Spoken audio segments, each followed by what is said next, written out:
Hey guys, Cam here, and for years now at PhoneDoc we've been doing 30-day challenges, taking one device and seeing if we can make it through an entire 30 days without using any other. Or at least just using one as our main device while we're still testing and reviewing the other stuff that we have to do because, work. And so I decided to take on a challenge. This is my first one and I wanted to make it extremely challenging, or at least as challenging as perceivably possible. This is the BlackBerry Passport. It's been designed with a specific aim in mind, and so I wanted to see if I could actually use it as my daily driver without using my iPhone or my Android device, except for when I'm reviewing various features on those, and seeing what challenges I come up with, what solutions I come up with to those challenges, and seeing if I can actually last 30 days before packing it in and going back to my iPhone. So as part of this introduction video, I wanted to show you how I actually set up the device to make sure I was good to go right from the outset. Now, I've been using the iPhone for years now, and what that means is that almost everything I do is managed through iCloud.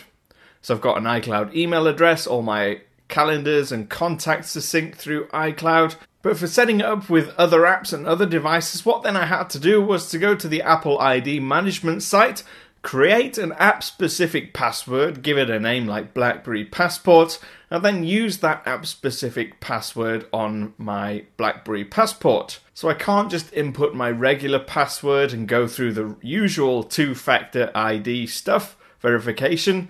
What I had to do was to create this specific long password that's never going to be used again. And so I've done that with my BlackBerry, I've put it in, and now I've got all my contacts, my calendars, everything's ready to go with my email. Of course, I've got work email as well. It's all managed through Google Apps, and that's much easier to add. I just use all my regular passwords for that. Now, whenever you add an account into the BlackBerry, what you have to do then is to choose which of them you want to sync contacts for, or email for, or calendar for, so you don't get everything all in a big mishmash of stuff that doesn't really make sense.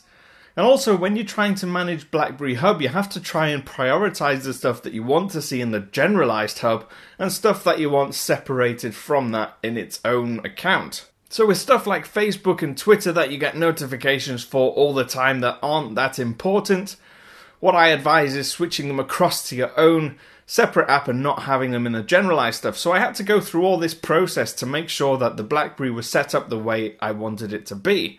I swapped my SIM card out of my iPhone into the Passport, so now my main number is in the BlackBerry. So I don't really have a choice but to use that phone now if people text me or call me. And of course, part of the setup again was to make sure that iMessage was switched off on my iPhone so that text messages don't just get lost, which sometimes happens with Apple, because iMessage is managed so incredibly well. That was sarcasm, by the way. So I wanted to reach out to you as well as part of this challenge, get involved. I wanted to know if you're into BlackBerry, if you've got any app suggestions that you think I should try out, because that's going to be the biggest part of this challenge, is finding apps to replace the ones that I'm so used to using on my iPhone, because they're just not all there on the BlackBerry App Store.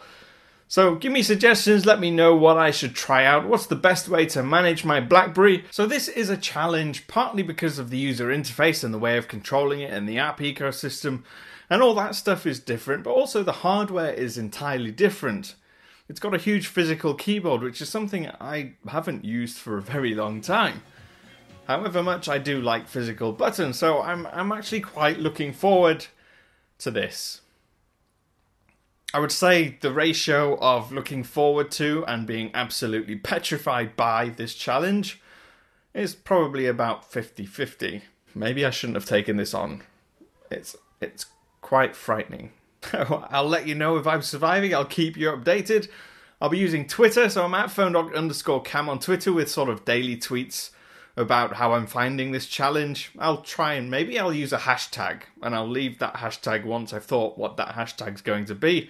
So if you have any questions about the challenge or suggestions, do feel free to use that hashtag that I haven't thought of yet that's just here. That's been it for this video. I'll keep you updated as I've already mentioned. Grab me on Twitter, and I'll see you again soon. Wish me luck. I'm going to enjoy this challenge, I hope. This is it for this video. Why is ending videos always so incredibly awkward? Maybe it's because I'm British and I don't like saying goodbye or something.